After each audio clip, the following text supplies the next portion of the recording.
¿Qué opinas de las motos eléctricas? Le quitando la gracia, ¿no? No hay sonido. ¿No crees que sean las motos del futuro? No, además están contaminando más. Solamente en producción. Las motos eléctricas es para dar un paseíto por la ciudad y poco más. ¿Qué opináis de las motos eléctricas? Motores eléctricos a mí no me gustan nada.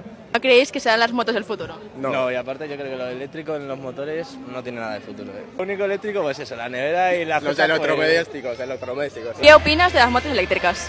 Bueno, no me parece nada emocionante en comparación con cualquier moto de gas que haya tenido en mi vida. La verdad que me provoca un desánimo profundo. Es decir, puede ser una solución ambiental, no lo sabemos, porque la producción de baterías eléctricas también es altamente contaminante, por lo tanto no firmo nada eléctrico hasta que no se demuestre que realmente ni la producción ni la utilización realmente sean buenas para el medio ambiente. Y frente a la emoción no tiene nada que hacer frente a cualquier moto de gas o combustión. Perfecto, muchas gracias. De nada.